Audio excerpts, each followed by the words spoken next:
मस्तिष्क रोग से संबंधित सभी बीमारियों से परेशान लोगों के लिए न्यूरोस्पाइन परामर्श शिविर का आयोजन रतनगढ़ में किया जाएगा।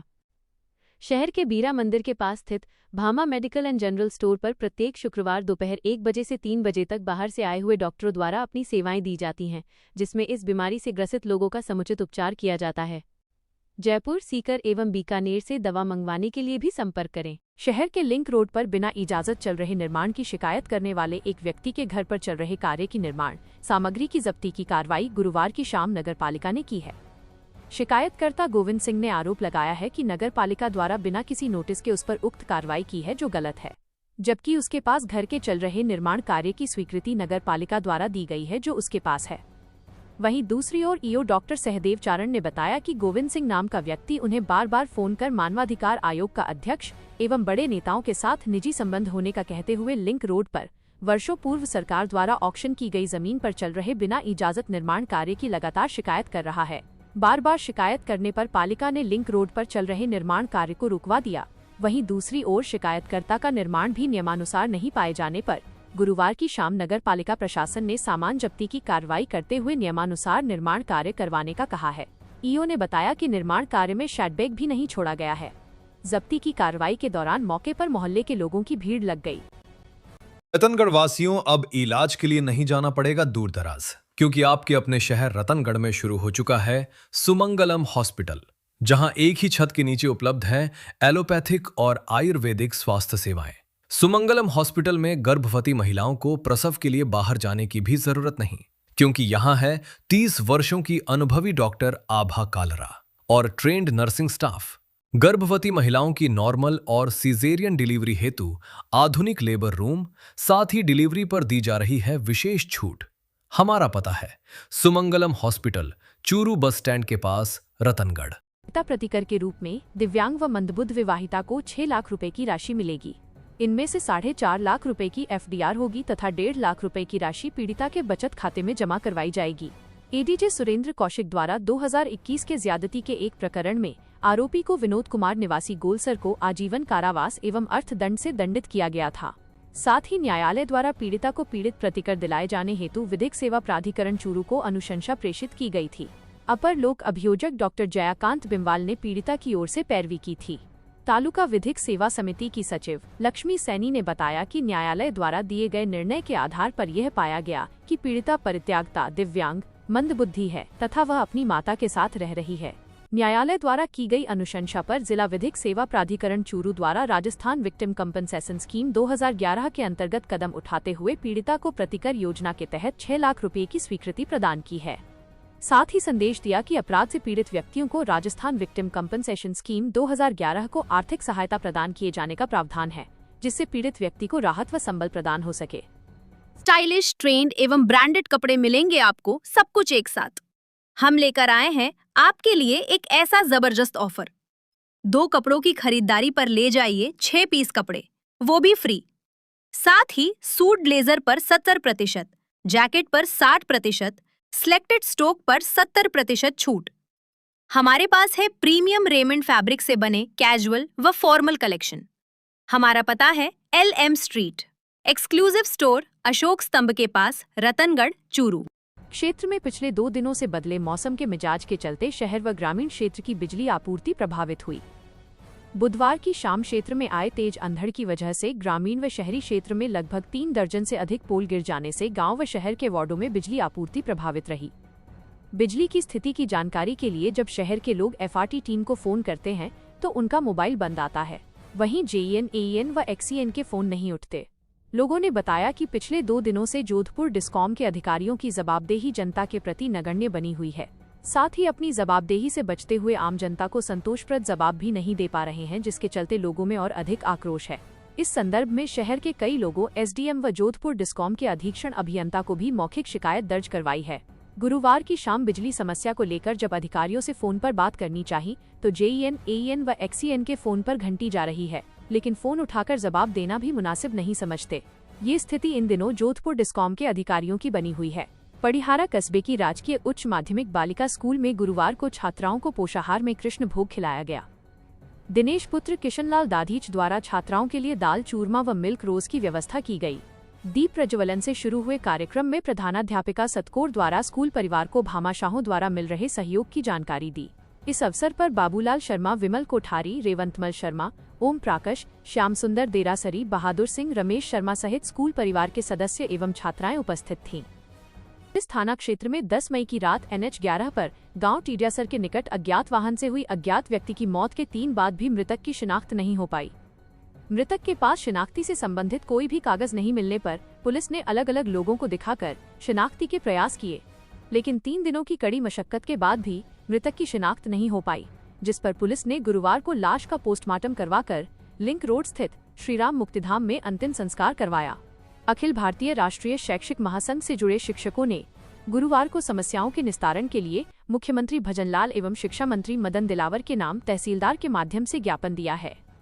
महासंघ द्वारा दिए गए ज्ञापन में उल्लेख किया गया है कि शिक्षकों की लंबे समय गर्मियों की छुट्टियों को यथावत रखे, काउंसलिंग के समय शाला दर्पण पर रिक्त पदों का प्रदर्शन करने, तृतीय श्रेणी सहित सभी पदों को नियमित व समयबद्ध DPC करने, RGHS योजना का सुचारू संचालन, शारीरिक शिक्षकों का स्थायीकरण, शिक्षकों को गैर शैक्षणिक कार्यों से मुक्ति प्रदान करने की मांग, पंचायत शिक्षकों को तृतीय श्रेणी शिक्षकों के समान परिलाभ देने, कंप्यूटर अनुदेशकों को L10 में समायोजित कर कंप्यूटर शिक्षक पद नाम देने, संस्था प्रधानों द्वारा घोषित अवकाश यथावत रखने की मांग की गई है।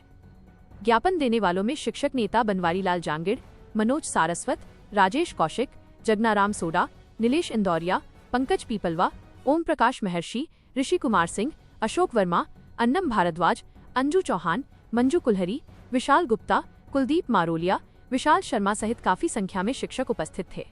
आज हमें राजस्थान राज्य के जो शिक्षा विभाग के उच्च अधिकारी है उनकी हर धर्मिता के विरुद्ध ज्ञापन दिया जा रहा है। राजस्थान के सभी उपखंड पे यह ज्ञापन दिया जा रहा है। एक तरफ जो कॉलेज शिक्षा है उसमें 2 माह का अवकाश किया जा रहा है, नवोदय विद्यालय में अवकाश दिया जा रहा है, जबकि हमारे जो छोटे छोटे नौनिहाल जो अध्ययन करते हैं जहाँ भीषण गर्मी के बावजूद उनके अवकाश में कटौती की जा रही है। तो ये जो अवकाश कटौती की गई है इसके विरुद्ध में ABRSM पूरे राजस्थान के अंदर ज्ञापन देकर आज आंदोलन की शुरुआत कर रहे हैं। दूसरा मुद्दा RGHS के अंदर जो विसंगति है उस विसंगति को दूर करने की हम पुरजोर मांग कर रहे हैं। इसके अलावा पदोन्नति, स्थानांतरण नीति, हमारे जो कंप्यूटर अनुदेश है उनके कैडर का निर्माण, जो पंचायती शिक्षक है उनको जल्द से जल्द नियमित राज्य सरकार के कर्मचारी का दर्जा देके उनको जो लाभ है वो सभी लाभ दिए जाने चाहिए। ये 8 सूत्री मांग है वो आज हम ABRSM के बैनर के तले सभी रतनगढ़ के शिक्षक है वो उपखंड अधिकारी को हमने सौंपा है, जिसके द्वारा ये शिक्षा मंत्री और राजस्थान सरकार के माननीय मुख्यमंत्री महोदय को भेजा जाएगा।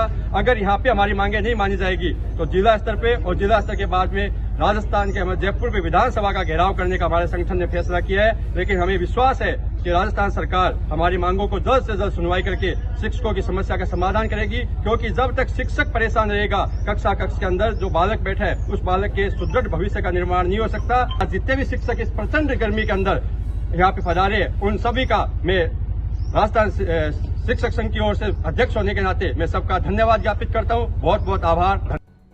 शहर की लॉयल पब्लिक स्कूल ने CBSE के परीक्षा परिणाम में उत्कृष्ट प्रदर्शन किया है। स्कूल का जहां परीक्षा परिणाम 100% रहा, वहीं स्कूल के छात्र पंकज भामू ने 77.40% अंक हासिल कर स्कूल में टॉप किया है। वहीं स्कूल की छात्रा निकिता ने 77.20, अंश सक्सेना ने 69.50 एवं धीरज सैनी ने 68.8% अंक प्राप्त किए हैं।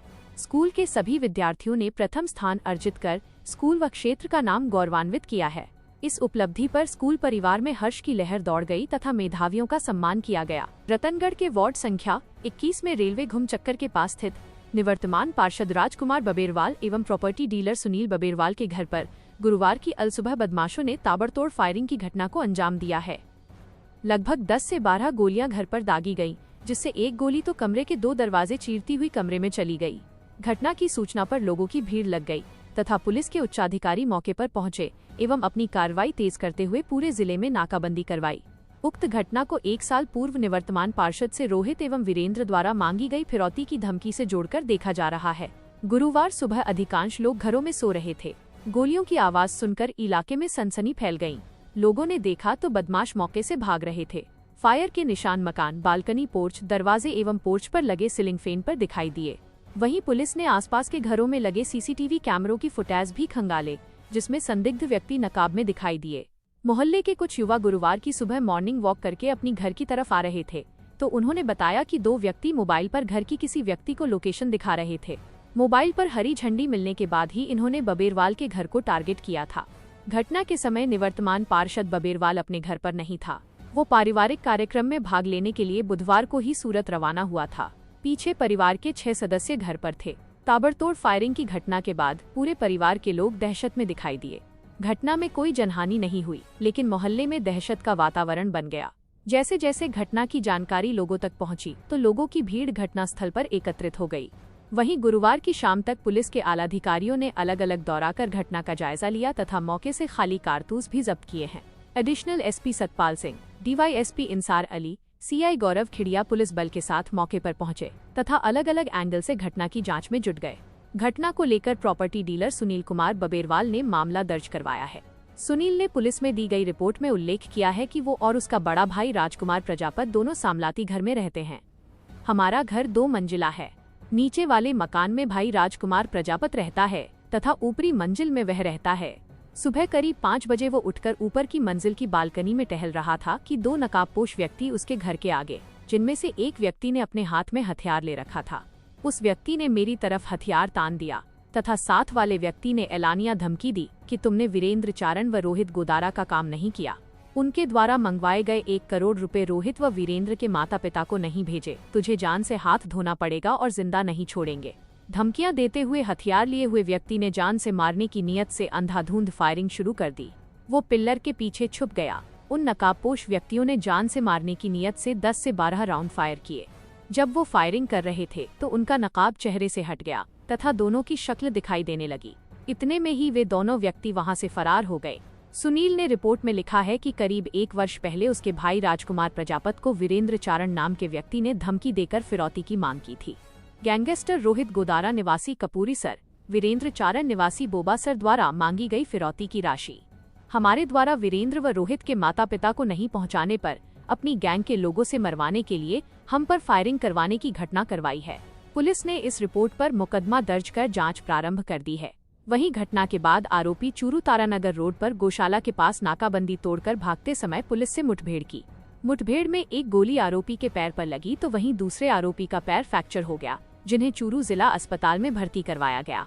दोनों ही आरोपी पंजाब के रहने वाले हैं, जिनका रोहित गोदारा व वीरेंद्र चारण गैंग से वास्ता है।